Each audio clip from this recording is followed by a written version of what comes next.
So what I want you to write down is your answer to this question. What do you think is the number one thing people get wrong about SEO that costs them the most money? Number one thing that people get wrong. Yes. And I want you to write down your answer, and we'll come back to it at the end of the conversation and see if your answer still remains the same. All right. My handwriting is horrible. It's been so long since I've actually written.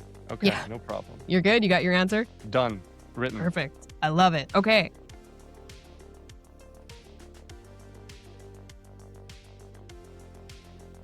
So I wanted to talk with you because I know that you've built, at least from what seems from my perspective, a very successful business by offering SEO services. So my understanding of SEO, or I guess search engine optimization is the full term for it, is basically where you are building websites that have all the important information in them that search engines like Google can read so that website can be shown to more people. How off am I?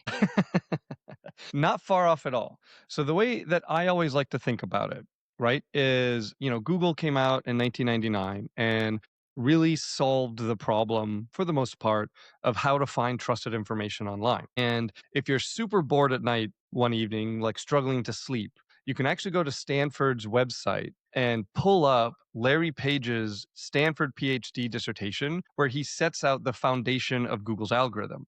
And the core insight that he had that has built this multi-trillion-dollar company is that if a trusted site sends their traffic to your site, you must also be a trusted site. And that's it. So the foundation of the algorithm is the more trusted sites talk about you, link to you, the higher you're going to rank if Google has to decide where to rank you. Now, obviously, in the past 26 years, 27 years, Google has added a lot on top of that. It uses, AI technology, it uses user engagement and all of this. But fundamentally, Google and ChatGPT and all the AI systems that you can think of, they're still trying to do that one thing, answer that one question that, hey, my user who trusts me, who's maybe they're paying money, maybe on the free tier, but they're still trust me. How can I figure out what business to recommend they go and buy something with or talk with using their time, using their money based on nothing else other than what I can find online about that business, right? I mean, ChatGPT can't call your neighbors and ask, hey, who's the best plumber in town? It's figuring out who the best plumber in town is based on what it can find online about these different plumbers. Google is doing that. Claude is doing that. They all use slightly different methods, but fundamentally, SEO is around building trust with a machine who's looking for information about your business online. And how can you best and most effectively build that trust so that machine recommends its hard acquired users to you? So you said one of the things you said there was trusted sites. Like it makes your site look really good and look trusted when other trusted sites link to you. So how does something like Google determine how trustworthy a site is? Yeah, great question. So it is a fairly complex mathematical algorithm that I won't actually pretend to understand. I don't have a PhD in computer science, unlike Larry Page or Sergey Brin, but it's basically it. So Google has in its database a map of all the important links on the internet, a massive crawl database. That's what Google does. It goes out, it crawls the internet, it looks for these links. So when a website has a bunch of links from other websites, the more links it has, the more trusted it is. And then the more links it has from trusted websites, the more trusted it yet becomes even further. So it's this recursive algorithm where it's trying to figure out how many trusted websites are linking to this website. And the links from trusted websites are determined because how many websites do those trusted websites link to, and on and on and on. So currently the most powerful domain on the internet, widely considered, is facebook.com. It has the most links pointed to it out of almost any other domain. And really, like top 10% of domains, you recognize the majority of them. But they're not like the top 10% because somebody manually decided these are the best domains on the internet. It's because those have the most links from other trusted sites, and those sites are trusted because they have a lot of links. Interesting. So links equal trust then. Like I'm sure there's other things that go into it, but basically if a site is deemed credible and it links to your site, now your site is considered more credible. Yeah, the original idea, the original like light bulb moment came about because in academia, when you write a research paper, you will cite other research papers. So one way that academia decides how important was your research paper, how groundbreaking was it, is how many other papers cite your paper. Right. So one of the most cited papers in history is Watson and Crick outlaying the helical nature of a DNA molecule, a very, very heavily cited paper. So that is a strong implication that that's a very important paper in modern science. Obviously, it is, but the sheer number of citations it has is evidence of that. So, what Brin and Page did was they applied that to figuring out how should we direct traffic? How should we figure out what's trustworthy on the internet?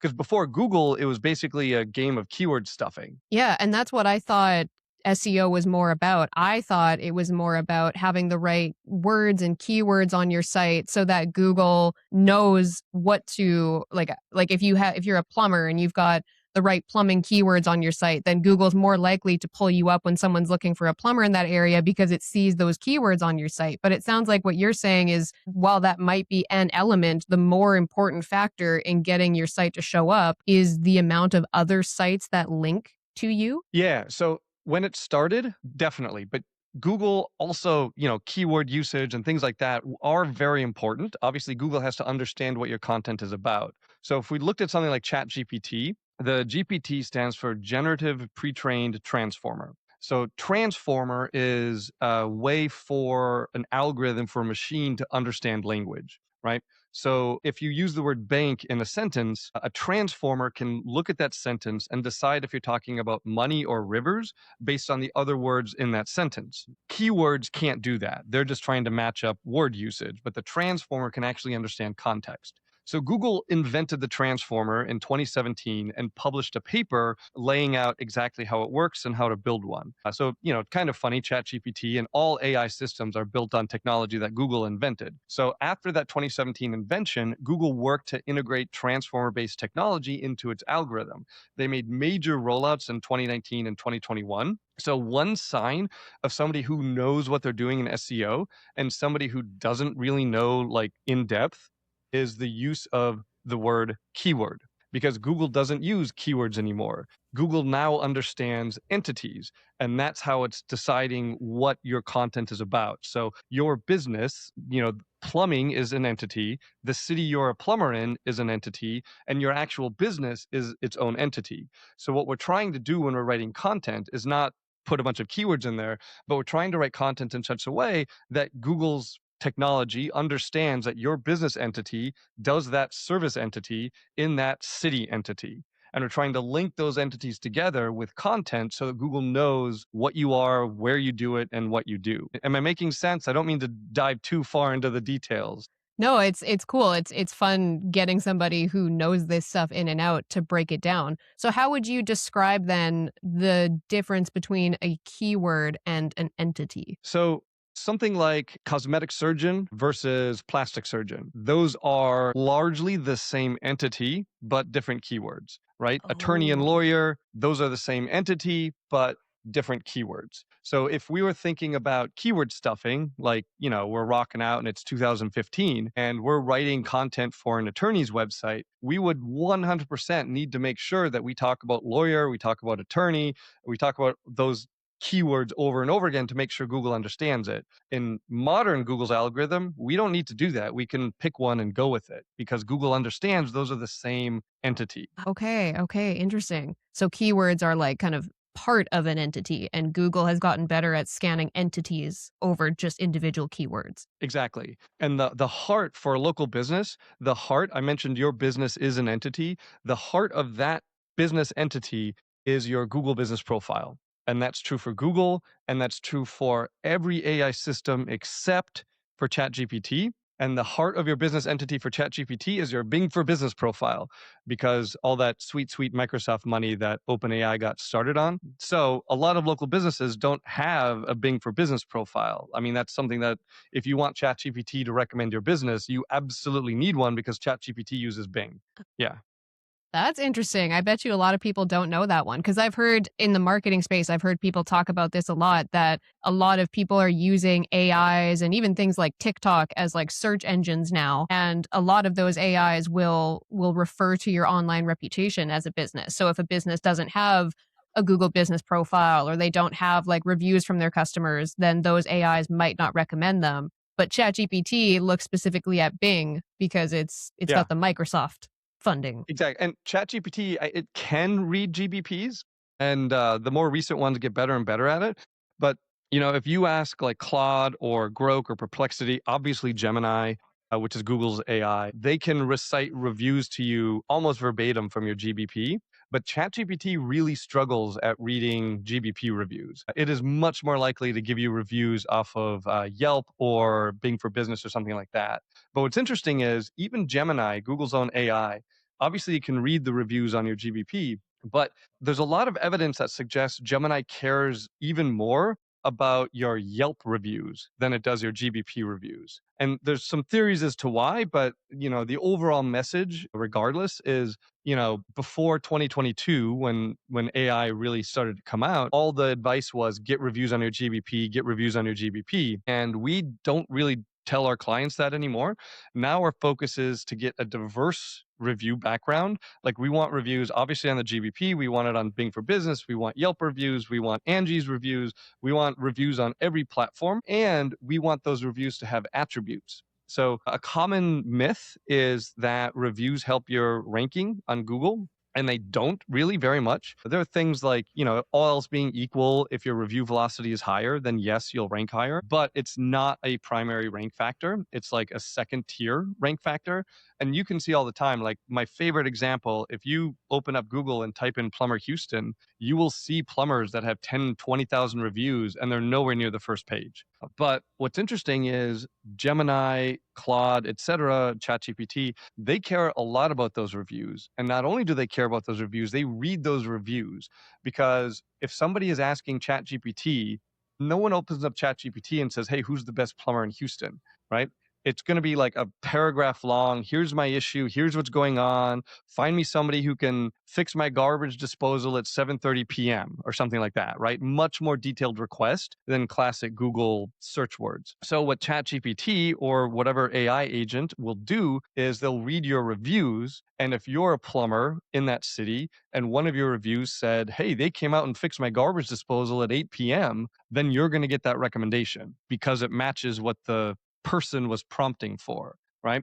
So Google actually rolled out an update. They call that attribute matching. That's Google's phrasing. I like it. Cool. So it's interesting. If we look at the old map pack, the ABC, everyone's familiar with it, the three businesses that rank if you type plumber Houston in, that is ranked based on proximity, how far away the GBP address is from the searcher, trust, and relevance, right? Now, Gemini, all the AIs, they don't really care about proximity. They don't care how far away the searcher is from the address. So proximity goes away. For a lot of local businesses, like mom and pop businesses, that's ridiculously bad news, because if you don't do anything other than claim your GBP, you can rank if somebody is really close to you because of proximity being such a factor. But the AI system's not caring about proximity. That's bad for those small local businesses.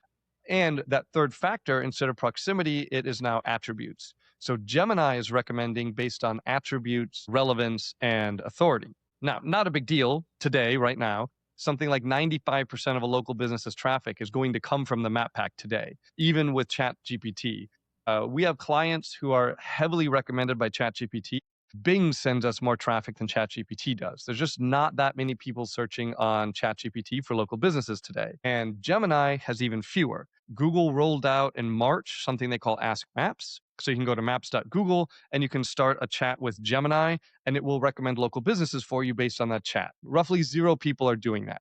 So you might think, who cares? Not a big deal. The map pack is all I care about. But Google has this tendency of rolling out these features on a small use case and then rolling them out big. We saw this with the AI overview just over the past couple of years. So, Google Ask Maps, to me, feels like the first major update in Google's local ranking algorithm in probably 10 years, where it's going to integrate more and more of Gemini into deciding who gets to be on that map pack, which is really bad news for small local businesses who aren't focused on their online presence, right? I don't remember what you asked. I just went way off on a bunch of tangents. No, that's there is so much good stuff in there. So it's would you say then if a business, and I mean you might have an opinion on this that it's not even worth it, but if a business wants to start showing up in the AIs, whether it's GPT, Claude, Gemini, should a business then make sure they have a business profile on Google, Bing, and Yelp? 100%. Yeah. Because the AI system, so they don't follow links the way that Google does.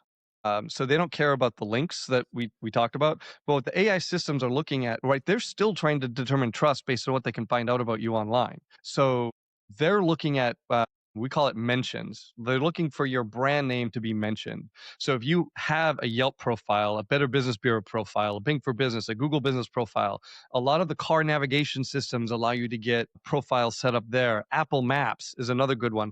Basically, the harder it is to get a profile on that website, the more valuable it is to go and get it and claim it. And Apple Maps, a true pain to claim an Apple Maps profile, which unfortunately just means it's more important to go through that and get it. Just so that if somebody were to search your business on Apple Maps, it would come up quickly. No, because no one searches for businesses on Apple Maps. But it's really another mention so that if somebody asks ChatGPT for a plumber, then ChatGPT is going to say, Apple Maps has a profile for this business and Yelp has a profile. This must be a real, they're the local Chamber of Commerce member. This must be a real trusted local business that I can recommend to my user. I got it. Okay, so it goes into the credibility of the business when Exactly. okay, I gotcha. So I'm curious, like you seem like you not only do this as a business, but you seem like you're like very interested in it. Like you start nerding out on like the history of Google and stuff. So what was it? Like you said, you don't have a degree in computer engineering or anything like that. What was it that made you decide I'm going to build a business doing SEO specifically? Yeah, so I do have a degree in chemical engineering, but so I worked for ExxonMobil for 10 years, corporate path out of college, and it was a good job, paid well and everything, but it was a really difficult job, very stressful. My wife had a very difficult job, very stressful. So we made the decision together that, hey, this is crazy. What are we doing? We had a 2-year-old son at the time. He's 14 now, which is insane, but we had a 2-year-old son at the time and we never saw him. We were both working long enough that we actually hired someone that we referred to as our driving nanny, who would go pick him up from daycare because we couldn't be there in time for the daycare closing. And she'd give him dinner, give him a bath and put him to bed. And then we'd roll in and she would go home. So we basically got to see him on the weekends. And this was just kind of like, it just felt normal because we'd been doing it. And then I broke my hip from running too much, which was fabulous because ExxonMobil was building a major new campus north of Houston at the time. And the escalators weren't working, the elevators weren't working. So they told me, like, hey, you can't come to this office on crutches. You have to work from home. So they sent me the equipment and I started working from home. And a week after I was cleared to go back into the office is when I put my 2 weeks notice in. Just like, yeah, this doesn't work for us anymore. We're leaving like this lifestyle now that I've experienced what it's like to not have it. Like this isn't going to be what we're doing anymore. So we looked at a map, figured where should we move to, and we ended up moving about an hour outside of New Orleans, which is where my wife grew up. It's where her parents still live, to be near family, help with raising the kid. And I decided to start my own business. It's a relatively small area. It's mostly service-based businesses here, and I just, I didn't want to get a job as like a restaurant server or something like that. Not that there's anything wrong with that, but that's just not where I wanted to go. So I started my own business, and my plan A with my business was, hey, there are few companies on this world that are more systems and process driven than ExxonMobil is. So I was just like, I'm going to start a business and I'm going to help small business owners learn how to run their business properly, help them implement systems, processes, etc. So I would go to Chamber of Commerce meetings, things like that, and people would, like, I'd say, this is what I do, and they'd say, can you help people find me online? And eventually I just started saying yes to that question and fell backwards into doing SEO. And that's what I really enjoyed, right? It's almost like a puzzle where you're trying to feed Google's machine what it wants to see, what it wants to read, but it's also a zero sum game, right? There are three businesses in the top three. So if you're ranked 10th and you do a bunch of work and you end up getting ranked 5th after you do all that work, you don't get anything for it. You only see more traffic once you make it into the top three. Like there's no real fourth place is the first invisible business. So a competitive puzzle, it was just something that I really fell into. I had no idea what I was doing at the beginning. So a lot of that also is just really, trying to understand how does the algorithm work? What does it do? Because one thing we didn't want to do was try to use like tricks or black hat, things like that to get ranked. A lot of that works. Don't get me wrong. I'm not saying it doesn't work. A lot of it works. But most of Google's algorithm updates are trying to stop the newest black hat stuff from working. And we didn't really want to be like algorithm chasing. So we try to build out a foundation based on, if we called a Google search engineer and we said, hey, here's our SEO process, here's what we're going to do, we would want that search engineer to just be like, yeah, cool. That sounds good. So what is black hat? Sorry. So black hat. So in the SEO world, there's like white hat and black hat. And a black hat is basically trying to trick Google into ranking you with a variety of, complicated schemes and plans. And obviously Google doesn't like it for a variety of reasons. But yeah, that's what that means. No, that's good to know because that's actually something I thought of earlier when you were talking about how having credible sites linked to your site makes your site more credible. I instantly thought, wow, I bet you there are so many people that try to hack that. And they're like, Yeah. hey, we'll just build a site and then we'll link to you and then we'll just create this whole like linking circle just to make us all look better when really they're all just selling some bullshit product or something. Yeah. And so stuff like that. So these link schemes, that's what Google calls them, like, hey, you link to me and then I'll link to you. That worked for a while. Then Google updated their algorithm. It doesn't work anymore. So people started doing link circles, like, hey, we'll get 10 sites together and, A to B and B to C, etc. And then that worked for a little while. But then Google updated their algorithm. So link circles don't really work very well anymore. Like all of these, like, because obviously Google can see these patterns and then they stop working. Yeah, interesting. So you said that people kind of kept asking you, like, can you make me more visible online? And then you just were like, yes, I can. Do you remember like the first time you told somebody yes and they offered to pay you? What was that experience like? You're like, shit, I need to learn how to rank businesses real quick. Or do you remember Yeah, that first one? that's funny. So yeah, so obviously very exciting, right? The first time because working in a job, if you do a good job, then you get promotions and raises and all of this. So the whole game is doing a good job at what you're being told to do, unless you're like very, very high up in the company. But once you start your own company, then the fact that you do a good job is like, you must be at least this tall to ride this ride at Disney World, right? If you don't do a good job, then you're not going to get anything. But the real task becomes convincing someone to pay you to do a good job ongoing. Right. So yeah, really exciting the first time I get a check like, yes, okay, let's do it. Here's a check. Let's make it happen. And very quickly that excitement turns into like, okay, now let's go figure out what to actually do. Yeah, and those early days, this was probably 2015, 2016. I mean, I was doing everything myself. Like, I obviously didn't have a team, so like I'm doing the research myself, trying to figure out what to do. I've told this story before. One of my not my very first clients, but one of my very very early clients, I didn't know what I was doing. This was like I barely knew what SEO stood for. But they hired me and they hired me for $3,000 a month. This was like super exciting for me. And I ended up getting their domain de-indexed. So if you do like a bunch of spammy things, Google doesn't like that. And then they just remove you from their index. So what that means, if you're not in Google's index, Google will never show that search result to anybody ever. So that's pretty brutal. It's roughly the worst thing that could happen if you're trying to do SEO is to get them de-indexed. So at that point, I was just like, all right, obviously I need to learn how to do this. Like this isn't working. So I basically bought every single SEO course that I could find. So if you were selling an SEO course in 2015, 2016, I bought it. And I went through it and tried to figure out how to actually do it, how to actually make it work. And my first large agency, the first agency I built that hit 7 figures, I did that on Upwork because I was quite bad at talking to business owners and convincing them that they needed SEO. But I was very good at talking to somebody who knew they needed SEO and was looking for the right provider. And that was Upwork. People would post a job, say, I need SEO. I could send a proposal. I could get on the phone with them. I could answer their questions and convince them that I knew what I was talking about. So I was able to grow my business from there. And the cool thing is, as it grew, I still was buying all these SEO courses. It gave me that opportunity to do a lot of split testing, right? Because there's a lot of disagreement in SEO, like what actually works, what doesn't work, what's important. And there's 100 different ways to do SEO, right? I'm not pretending that my way is the only way because Google is looking for a wide variety of signals. So is ChatGPT, so is Claude, the other AI systems. So there's not like one exact perfect way to do everything.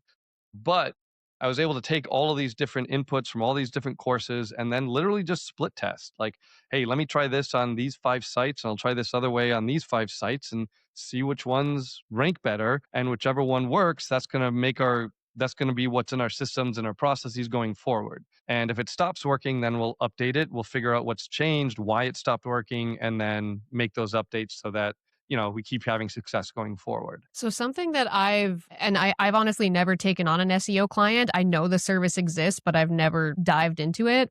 But something that I've always thought is that SEO takes a longer time to show results than other services like, doing a Google ad for somebody. They might get leads the next day. I've always been under the impression that SEO is a longer play service. So when you were like just starting to get clients or your business was just starting to grow, how do you, and I mean, first of all, tell me if that's accurate, that the SEO is a longer term service, but how do you get somebody to sign on for a service knowing that they're going to pay every month, but they might not actually see real results from that service for like months? Yeah. So it depends, right? So if it's an absolutely brand new website, brand new business profile, or maybe they don't even have a business profile yet, then yeah, it's going to take months. Google hates new things for obvious reasons. It's harder to trust something that's brand new. But that's not most of my clients, right? Most of the people that sign on as clients, they have a website, they have a GBP, and these are clients who are actively looking for SEO, right? I'm not like running ads for get more leads and then convincing them that the way to get leads is SEO. That's not how we get clients. Almost all of our clients, they initially came from Upwork. Then we ran ads for a little while that was saying, hey, we can do your SEO. There are a variety of hooks that, worked better than that one, but it was all SEO focused. And now we don't really run ads anymore. Most of my clients are basically coming from the YouTube channel, which is all about SEO. So everyone who comes to us knows SEO. Almost all of our clients have hired someone else for SEO before, which is very, very common. One of the things I will often tell people is if you're trying to get clients in SEO, you will very, very rarely find a business owner who's never paid for SEO before and you're the first SEO they've ever hired. That usually doesn't happen. Unfortunately, the SEO world is a lot of like snake oil salesmen, which makes me feel bad. Like quick side story. One of our clients is a LASIK eye surgeon, and the physician decided to retire. So he sold his practice to a private equity firm. So I had a meeting then with the private equity firm, and this was a meeting to see if they would keep the SEO services or not. So I had the rank map that the LASIK that the eye surgeon had on the day they hired us, and I had the most recent rank map. And then I had like a couple of slides, like here's what we're doing, here's what we're doing going forward, here's why we're doing it. Meeting was scheduled for 45 minutes. I think I presented for like 9 minutes because it's not complicated. It's like, here's before and after, here's what we're doing, here's why we're doing it. What questions do you have? And one of the things the guy said is, they own something like 70 or 80 practices. So they've talked to a lot of local SEO providers.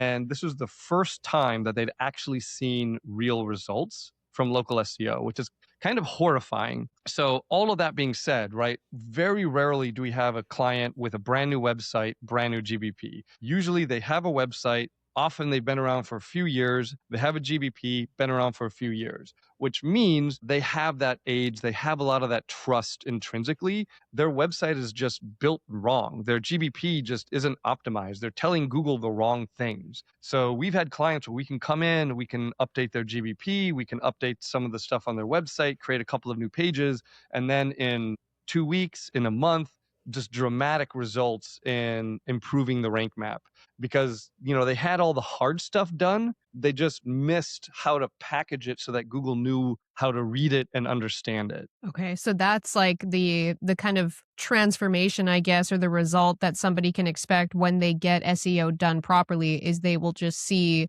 their site is ranking higher, they're probably getting more traffic, they're showing up in those top spots, and you're able to show them like, hey, this is where you guys were before we came on, this is where you are now, and these are the things we're doing that's keeping you in that spot kind of thing. Yeah, exactly. And that's what we do. Yeah, every month for clients is we'll say, okay, here is the report on the day you hired us. Here's what it looks like now. Here's what we did over the last month. Here's what we're going to do next month. Yeah. Interesting. Okay. So do you remember, like you'd mentioned that client that, was paying you $3,000 a month. You ended up not getting a fantastic result for them, but they weren't your first client. Like, can you remember the first time you got somebody a result with SEO and you were like, holy shit, that actually worked? Yeah. So it was probably like my second client. And this is kind of funny. So I don't know if you can tell or not, Kelsey, but I'm kind of a dork. So I ran it for less than a year. I had a second business where I did audio video installations. So I built a website for that and did a couple of SEO things, but nothing huge. Just did a couple of things to try to get it ranked and randomly get a call from somebody who's saying like, "Hey, the remote in my living room isn't working. Can you please come and take a look at it?" No problem. So I look up who called me and it's one of the most well-known personal injury attorneys in the city I live in. So like, "Oh shit." No, sorry, I shouldn't curse. Like, oh crap. So I look at their website, run a couple of things, and it's not set up very well. It's not ranking at all. So I go there and I fix the guy's remote. It wasn't a hard fix. And I was like, hey, before I leave, I I looked at your website real quick, and there's a couple of things that I think we should change on it. Would you be open to having a discussion about your website and how we can get you more business from there? And he said, sure. So a couple weeks later, I go down to their office. I have this whole presentation deck ready. And, they'd hired dozens of marketing firms in the past, like most personal injury law clients or law firms. So I was just like, look, here's what I want to do. Here's my plan. And I would never offer this today. This is an insane offer. So I was just like, give me 90 days. I think I wanted like, I can't remember, $2,000 a month, $2,500 a month, something in that range. I was like, give me 90 days. That's my monthly fee. If you're not ranked in the top 3 at the end of 90 days, I'll give you everything back. You should not make this offer. This was a terrible offer. So that was basically my full-time job for those next 90 days. And 2 months in, we'd made some progress, but they weren't yet at the top. They weren't yet in the top 3. So, Hail Mary, I joined every single chamber of commerce within 80 miles, which, I paid for to join. And all of those new chamber memberships, the next time we looked at where they were comfortably in the top 3. And they've been there ever since. It's been, 8, 9, 10 years, something like that. I have to go back and look. I meet with them, every few months. We'll have a meeting. We'll have a discussion. We're still doing SEO stuff for them. But yeah, so I mean, that realization that struggling with it and then finally like, let me just join all the chambers of commerce. And, then suddenly boom, top 3. And then they've sat there for 9 years. Like millions of dollars of cases can be traced to their Google rankings. So you joined the Chamber of Commerce, like representing your client that you were trying to get him ranked? So the chamber doesn't care because you're going to pay them and they just want you to pay them. So I use all of my clients' information and then I used my contact information and then obviously my credit card. So it's funny. One of the chambers we joined is the New Orleans chamber. And every year they call for the renewal. You have to do the call. It's kind of annoying. So they'll call me for the renewal and they'll say, hey, your renewal is coming up. And then they'll say, are you happy with your Chamber of Commerce membership? I'll say, yes, I'm very happy with it. And then they'll say, oh, have you been to any of the Chamber of Commerce events that we have? I'll say, no, I've never been to a single one. And they say, oh, okay. Have you got a lot of leads from the Chamber of Commerce website? Say, no, I've never had a single lead from the Chamber of Commerce website. And they'll say, but you're happy with your Chamber of Commerce membership? I'll say, yes, I'm very happy with it. I would like to renew. Yeah. So, because they don't care that I'm the marketer, I'm still paying the membership fee, but a lot of them weirdly don't understand the power that their own websites have and what they can do for their members beyond like chamber events and leads from the chamber's website. I didn't join one chamber, the Mobile Chamber of Commerce in Mobile, Alabama. And they might have changed it. This was years ago, but all of the links were like JavaScript encoded links that Google couldn't follow. Google can now. Again, this was years ago. So I remember being on the phone with their web guy and being like, hey, I'll join, but I want a plain HTML link to my website, not these JavaScript encoded ones. And anyway, he had no idea what I was talking about, but I don't know. That was a back in the day, yeah. That's interesting. So the thing that ended up bumping your client up SEO wise and getting him into those spots was joining Chamber of Commerce's, because now all those Chamber of Commerce websites were linking to him. Exactly. And the Chamber of Commerce is like top tier, one of the easiest local links to get because you just have to give them money and then you get your local link. And also one of the most trusted local links because it's the local Chamber of Commerce, right? Like spammy sites, spammy businesses don't usually join their local Chamber of Commerce. Interesting. Wow. Interesting. Oh my gosh.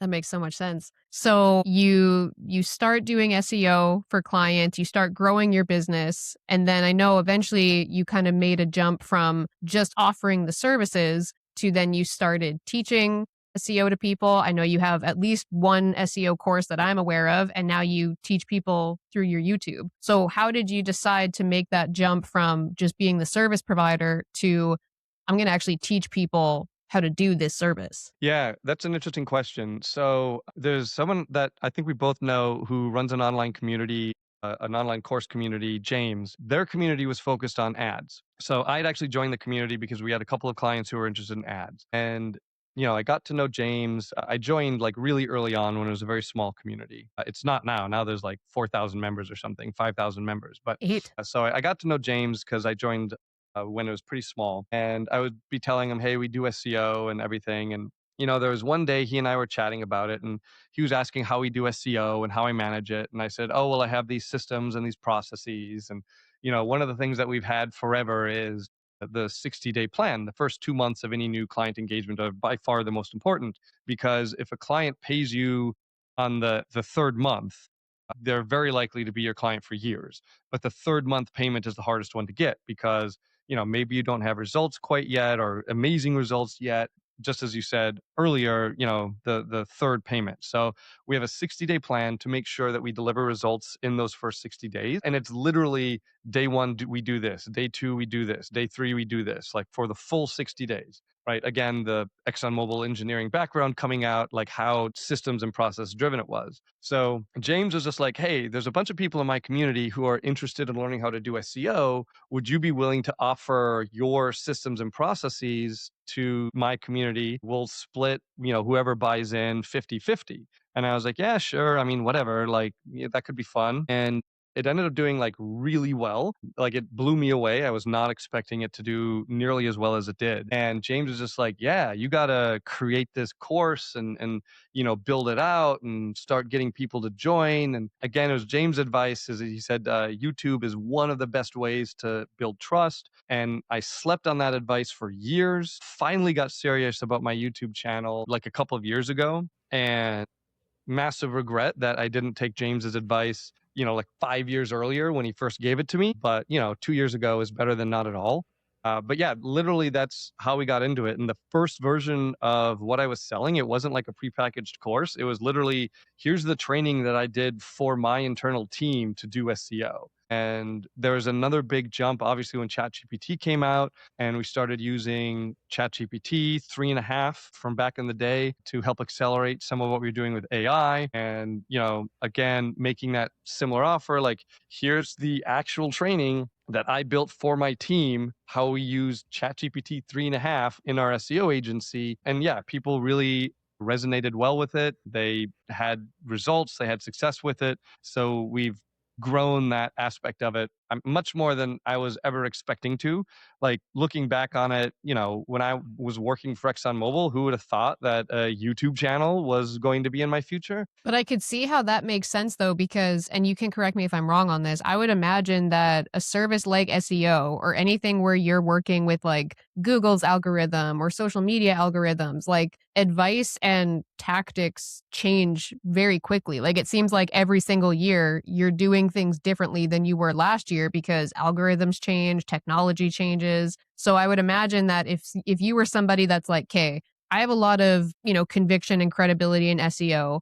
I'm going to teach people how to do it. If you wanted to like always keep what you're teaching up to date, you would probably have to put out a new course like every like 6 to 12 months, I would guess. So it seems like YouTube would be the natural next step because you can just make a video about, what things are changing. Yeah, so it's interesting, right? So if we look at the fundamentals of SEO, like stepping back from like how we actually do it to think about like what we're doing, that has largely not changed at all in the past 10 years. And I mean that even if we talk about getting recommended by ChatGPT or all of these AI systems, like the fundamental, because, as we talked about at the beginning, what we're trying to do in SEO is build an online presence for a business that some machine can read and trust. Now, the way we actually do that is different, mainly because of AI tools. But what we're trying to accomplish, like the actual, how am I trying to phrase this? Like the buttons we click are different, but the step is the same, if that makes sense, right? Like step 3 is the same day 3 thing that we had on the 60-day plan from 5 years ago. We might do it a little bit differently now because, we're going to call Claude's API to do it instead of like type this search phrase into Google. But the end result is pretty much exactly the same. The only time that we've had a significant difference in what we're actually doing was actually a couple months ago. So this is kind of interesting. In April of 26, Google rolled out an algorithm update. It's kind of funny. Every algorithm update that Google has done since 2022 has basically been to stop AI slop from ranking for obvious reasons. So April of 2026, Google, they're finally getting, I guess, really tired of this AI slop. So the algorithm update that they roll out starts mass de-indexing AI slop. So all the other algorithm updates were like trying to push it down, trying to make sure it doesn't rank. This feels like it's Google throwing his hands up and just like taking their ball and going home, like just de-indexing it, just you're gone. And, the Google Search Console is the name of the tool where you can see your indexing status and all of that. And so many screenshots, early May, more and more businesses, agencies seeing like the de-indexed web pages crawl up and up and up and up on the inside the Search Console. So when we do local SEO, we do 4 types of content. With always 4, it's been 4 since the beginning. We're writing content based on the GBP category. We're writing content based on the GBP service. We're writing content to add topical relevance, or we're writing content to add geographical relevance. Those are the 4 types. So the geo-relevance pages are the ones that we started to see getting de-indexed. And the way that content works, imagine you're a plumber in Chicago. So we'll run your local rank map, and that's going to give us a grid of a bunch of little colored dots. And each dot is going to represent where you're ranking for that search in that exact location, right? So then that local rank map can tell us like, okay, where do we need to focus on? So if we see that there's a bunch of dots where you're like 4th, 5th, or 6th, you're really close to the top 3, then it's like, okay, so Google knows that your business does that service in that area, but it thinks just a couple of these other businesses do it a little bit better in that area. So we just need to push a little bit on Google to say, no, no, no, we love doing business in that like very hyper specific area. So we'll write content that's like, hey, a plumber near Wrigley Field in Chicago, a plumber near Willis Tower in Chicago, a plumber in Bucktown in Chicago. And then we'll include all these local details, we'll include driving directions, all this stuff like this. But for larger clients who are in competitive spaces like Chicago, we might end up with dozens of these articles. And the update that Google rolled out was if the content isn't, I can't remember if we phrased it or I read it somewhere, whatever. The point is, the way we phrase it is if the content isn't informationally additive, then Google de-indexes it, right? So the way AI writes, so if you go to ChatGPT and say, write me an article about Plumber Chicago, ChatGPT is going to go pull the top 10 results from Bing and then write an average of those top 10. That's how it works. So there's going to be nothing new in the AI written content. So doing that at scale, okay, well, now the question becomes, okay, so that's now getting de-indexed. How do we make it meaningfully different writing about a plumber in Bucktown versus a plumber at Willis Tower? So I still do actually have real life copywriters on staff. It's not all AI. I have fewer than I used to, but I do have real life copywriters. So I pinged one of the copywriters and was like, hey, this content got de-indexed. Take 5 of these pages and rewrite them by hand. Like, do a deep dive, do the research, write about why this location is different than this other location, and then let's see what happens. So he did that.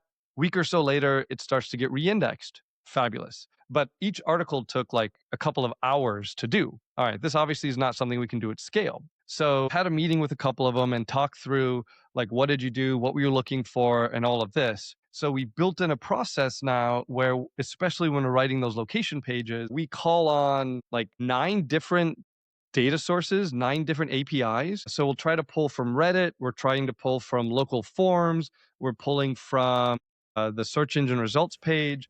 We're pulling from like the US Census Bureau. We're pulling from Google's own API, like their distance matrix, their Google Places API. We're pulling as much data as we possibly can, and then using Claude to try to organize that data into an outline. And then we use Claude to actually write the content with all that research, with that outline, so that we can actually write at scale, right? Obviously, you and I know a plumber near Willis Tower is different than Bucktown because Willis Tower is a commercial high-rise district.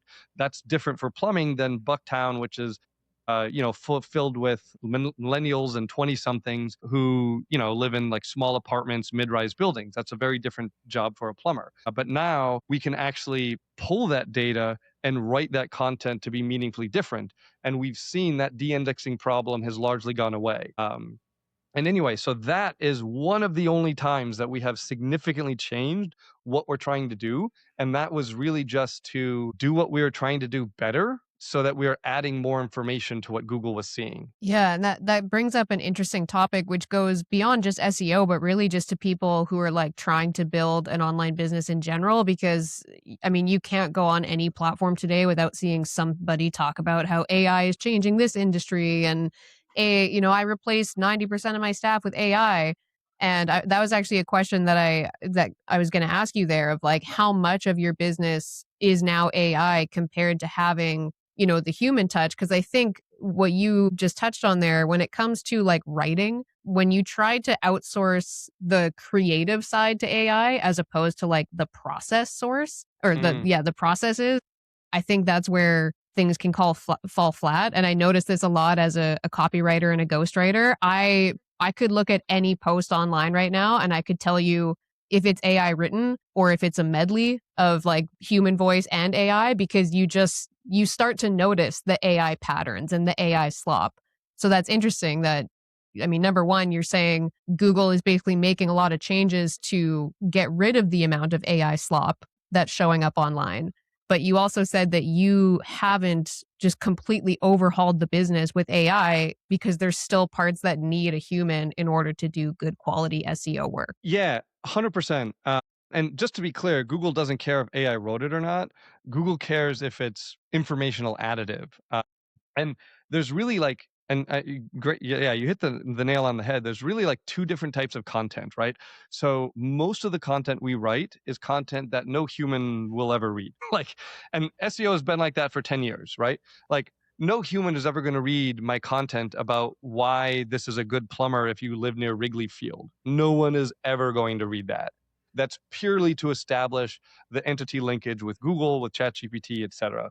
And I remember seeing stats, and this was even before ChatGPT came out, that something like 70 or 80% of the internet existed to try to rank the other 20% on Google. So most of it, like, we'll have Google Analytics installed. We'll have things like Hotjar installed on local client websites. Most people who visit a local client website spend less than 30 seconds on that site before they decide whether to make the call or not. So the vast majority of our content, 90+% of it is stuff that's written for Google. It's written for the LLMs. That content does not need a human touch to do it, right? We can systematize AI with the right data calls, with the right prompting, with the right double, triple checks.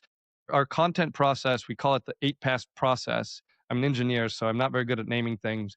So it has 8 passes that it does. So it's 8 different runs of Cloud Sonnet with a variety of other API data calls in the background so that we can write the best possible content at scale designed for Google and the LLMs. Now, I also send a weekly email to my entire email list. AI does not write my emails. That is one of the things that my real life actual copywriter writes, right? I do posts in my school communities. I do posts on Facebook. Some of those I write and some of those my copywriter writes, but those aren't things that I'm having AI write. So if it's content that I expect a human to read, then yeah, we can use AI for some of the research. We can use AI. AI is, I used to think it was great at brainstorming ideas, but it just keeps giving you the same ideas over and over again. So it's not so great at that over the long term. But so yeah, so most of the content is AI written, but not all of it. Because yeah, if you want a human to actually read and engage with it, AI can help and help the human copywriter produce it quicker. But I mean, like I'm shuddering at the thought of having even Claude Fable write me an email and then just shoot it out to everyone with no one reading it. Like that just sounds horrible. Yeah, I had a similar thought with my newsletter list of like if I'm going to send this out and essentially ask people like, "Hey, please read my newsletter." But then I'm using AI to write it. So I'm basically saying to people, "Hey, please read my newsletter that I couldn't bother to take the time to write myself, but please read Right. what AI wrote." It's Right. just it wasn't the transaction that I thought I wanted to make. But you said something there. You said like 90% of what you put out or what you write, nobody will ever read. So are those would that be like a random blog that you're writing to backlink to that website that you're like, nobody's ever going to read this? Or when you're doing that SEO content, where does it actually go that you think people are never actually reading it? So basically, people will read the GBP landing page. So excuse you. So if they do the search, plumber Houston, whatever, they'll click on the GBP. Most people will just call immediately, but not everyone. There is a visit website button, and that takes you to the GBP landing page. That can you stop? That gets something like 98% of the human traffic that goes to a website is the GBP landing page. So one of the things that I get a lot of feedback about. So in my school communities, I have all the trainings and everything and a lot of the prompts, but there's no prompt that we have in there that writes GBP landing page content. And I get that question a lot, like, hey, where's the GBP landing page prompt?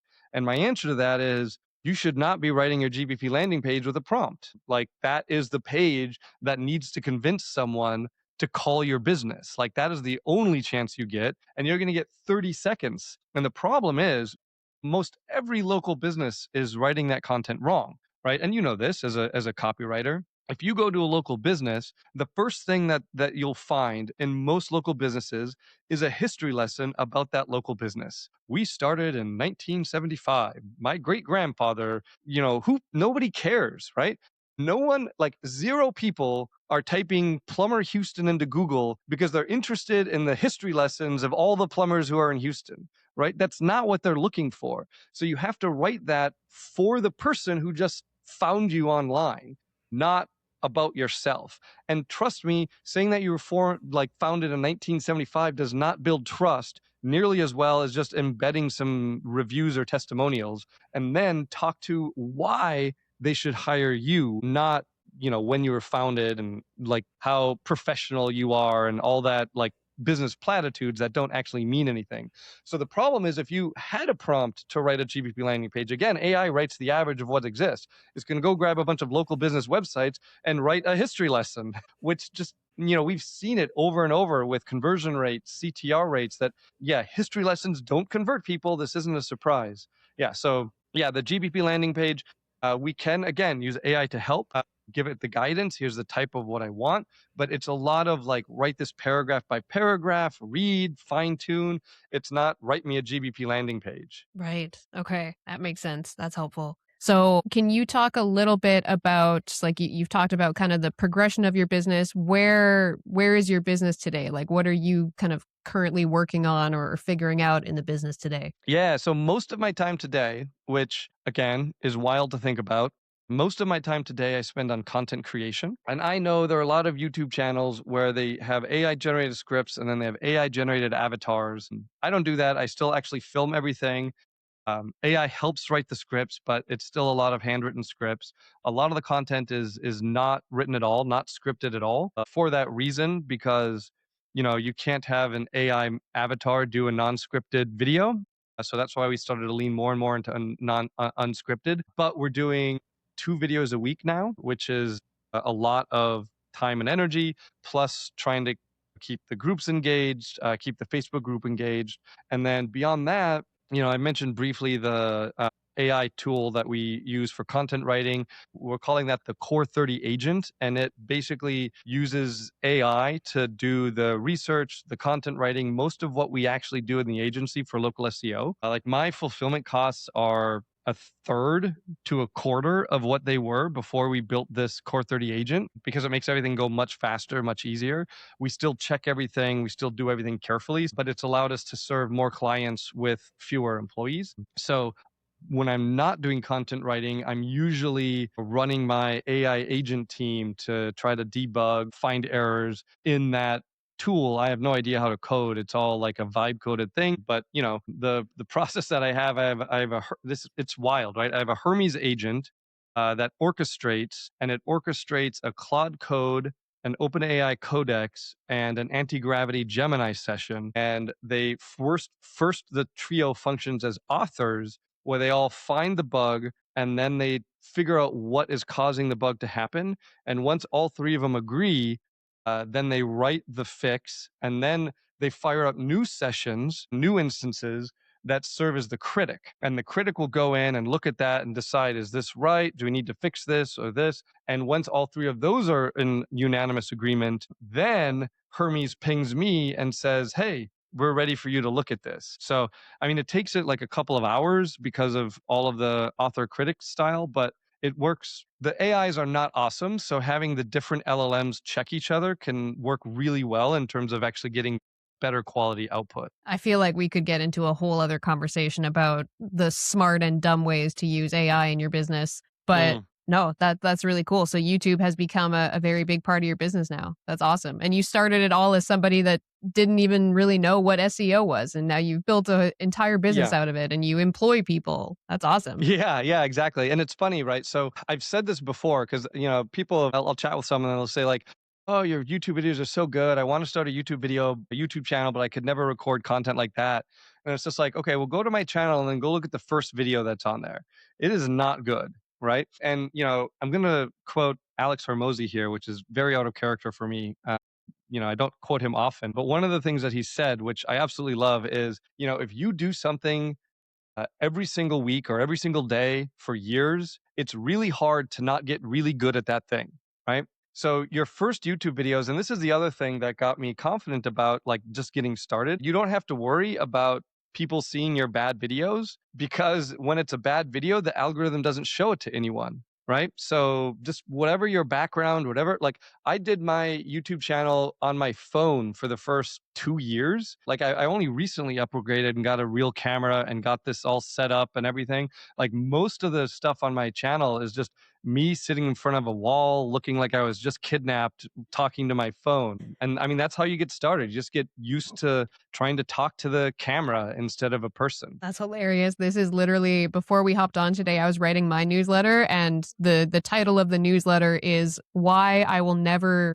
Delete My Old Cringy Videos, and You Shouldn't Either. And I think for two reasons that you touched on there. I think number one, people want to see the early stuff. Like you might feel embarrassed of it and you're like, oh, I can't watch my videos even from a year ago. They're so cringy. But like when I see somebody online that I admire, I will always go look at their oldest stuff because I want to see the video of Alex Hormozy, filming in an apartment basement. And I want to see that, Joe Rogan used to do interviews like this because his show wasn't big enough for people to fly out yet, because people Right. see themselves in those early days. But I think that it's also good for us to look back and cringe at our old work because it shows you how far you've come. So that's really cool. Speaking of coming full circle, I want to come back to the question that I got you to write down the answer to. So at the beginning of the interview, I asked you, what is the number one thing people get wrong about SEO that costs them the most money? What did you write down? I wrote down the type of content they need. A lot of SEO agencies have been pitching for years that you need like this weekly blog post. So, what a lot of local businesses will do is they'll write a weekly blog post, and it might be something like top 5 ways to winterize your water heater, right? But a blog post about top 5 ways to winterize your water heater does absolutely zero in terms of building topical relevance for your plumbing service entity, right? Because somebody looking for a plumbing service isn't looking for 5 ways to winterize a water heater. So that type of blog content is a massive disconnect. And it's not uncommon that we'll get a new client.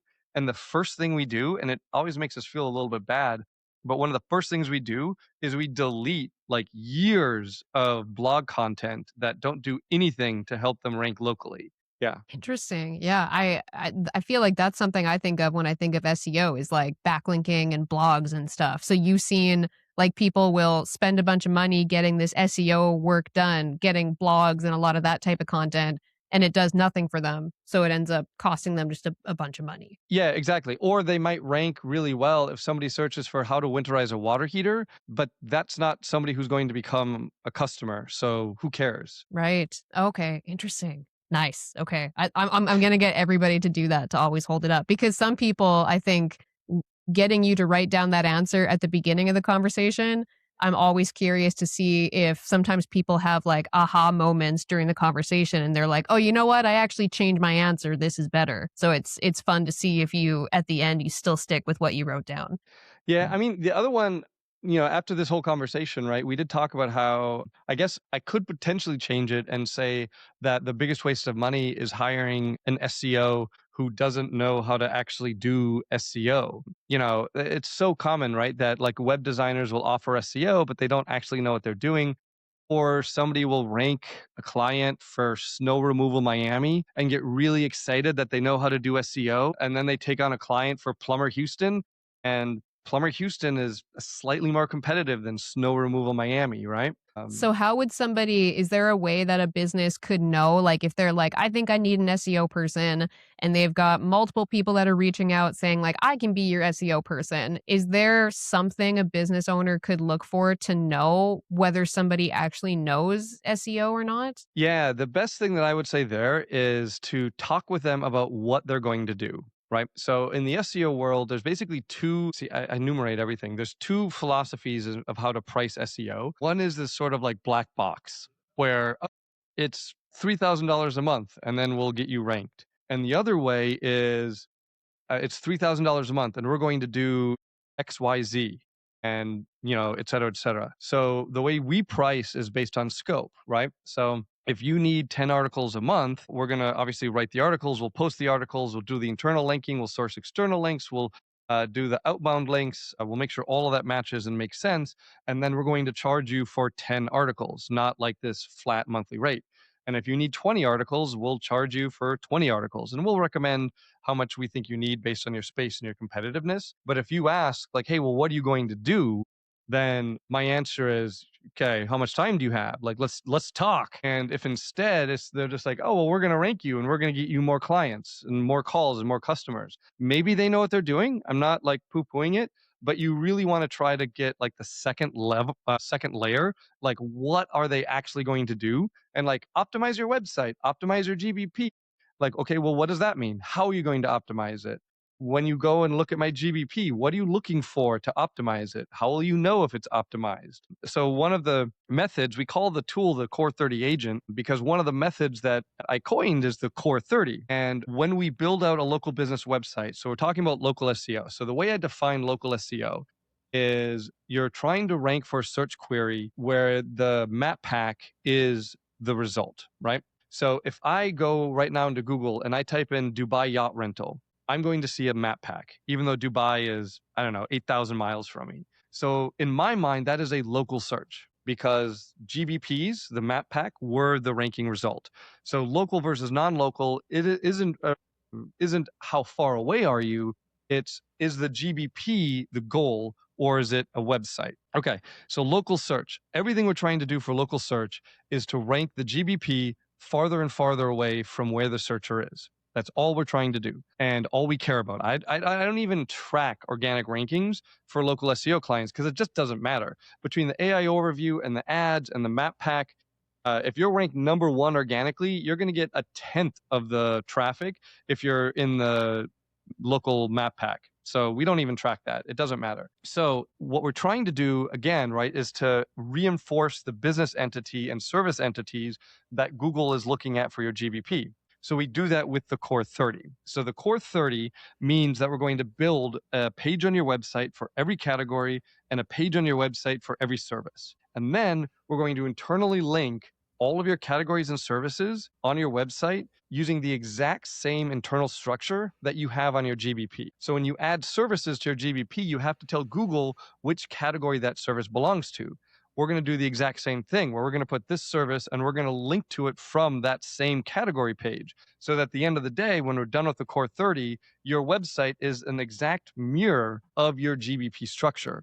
That creates an insane amount of topical relevance and trust because it clearly matches. Google, after all, is just a machine. It can't deal with the messiness that humans deal with, right? The advantage is Google can read your whole website in 30 seconds less, probably 30 milliseconds, whereas a human can't get past the first page. But a human can deal with and parse like messiness and inconsistencies. Google can't deal with that. And the AI systems can't deal. Whenever I say Google, remember, right, Google is using the same transformer technology that they all are. So I don't buy like the AEO, GEO stuff. It's all SEO. Like if you build a website that Google can understand, that Google will trust, 98% of that is directly transferable to AI systems also being able to understand it. The overlap is not huge, right? Like a third of map pack rankings are also ranked in ChatGPT, like between 30 and 40%. But remember, right, we talked about this, the map pack uses proximity and ChatGPT doesn't.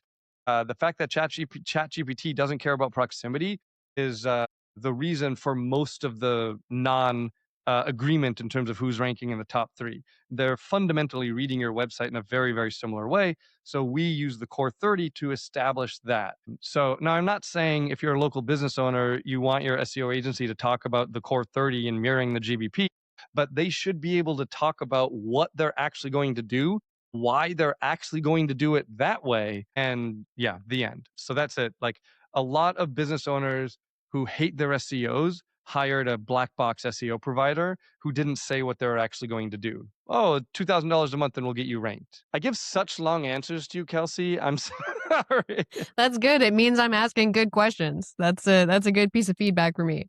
So the very last question that I always like to ask people is I make content for people who relate to feeling like an inspired idiot. And I'm sure you probably had a point in your journey where you were like, I don't really know what I'm doing, but I'm kind of committed to building, this life that I'm trying to build. So I'm just going to figure it out. And, you sometimes feel a little bit delusional along the way. But I think those people just need to see stories from people who also felt that way and figured it out. So if you could give one piece of advice to people who feel like inspired idiots, what is the first thing that comes to your mind? I mean, yeah, obviously been there. I told you getting one of my earliest clients' websites completely de-indexed. It's consistency is really important in local business and in online marketing space. So I mentioned, right, my YouTube channel like is now the bulk of my revenue. I can directly source to the YouTube channel. I got serious about it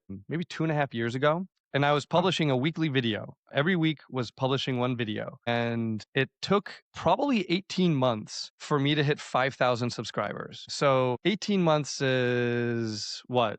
75 videos, something like that. And I tell you, there are a lot of times when recording that like 40th video, knowing that I was going to publish it and get, 50 views, like it sucks, and I was paying the editor. Like, thankfully, I had enough other revenue from my agency that I wasn't having to like edit and everything. So yeah, paying the editor, knowing that, hey, I'm going to publish this video and then pretty much just my editor is going to watch it and no one else. Like it can get really hard to like, okay, I'm going to record the next video, let's see what happens now. And yeah, at some point that consistency, because so this funny thing, I can't remember the science. There's a science term for it. I can't remember what it is, but there was this study done on NASA astronauts. So it was a simulation that was run. I can't remember who did it. Anyway, it was a simulation that was done on like 100 simulated people who were applying to be an astronaut at NASA.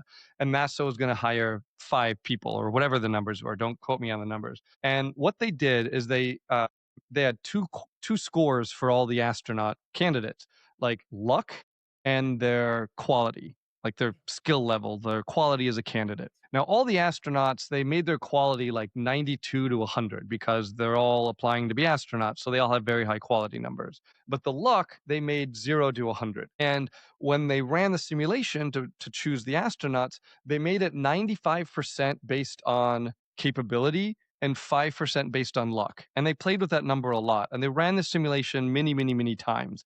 And the overall message was that overwhelmingly, the group of people who are selected to be astronauts had very, very high luck scores. Because when everyone is equivalently very good at something, like you need luck to have that breakout. So if we take that lesson and think about how it applies to what we're doing on a regular basis, building a business, obviously there's luck involved, right? The video that I published that started my YouTube channel doing well, like it was luck. I didn't like know that intro hook was going to work, but for whatever reason I stumbled on it. That was the intro hook that I recorded, and that video got a bunch of views. I got a ton of subscribers, and that started the ball rolling. But it was basically based on luck. But it wasn't luck because that one video worked. I had done that 75 times and got lucky once, right? So that's the lesson, that you don't need to be lucky because the good thing only needs to happen once. So in order to make the good thing happen once, you need a lot of shots. And the more shots you can take, to quote Michael Scott, quoting Wayne Gretzky, right? So it's really about repetition, just doing it over and over and over again, maybe changing a couple of things here and there and then trying again, but having that like breakout success, that maybe you're going to get really lucky and it'll happen with the 5th attempt. Maybe it'll happen with the 70th attempt. Maybe it'll happen with the 200th attempt. But if you keep doing it, you'll get better at doing it. And eventually that breakout attempt will come. I don't know. Is that good advice? It's great advice. The Michael Scott quote really made it for me. Yeah, I couldn't resist. That's awesome. All right. Well, thank you again for hopping on with me. I'm going to go ahead and stop the recording, but I always like to say thanks before we stop. I feel like we could have talked a lot more. I appreciate the invitation. Thank you.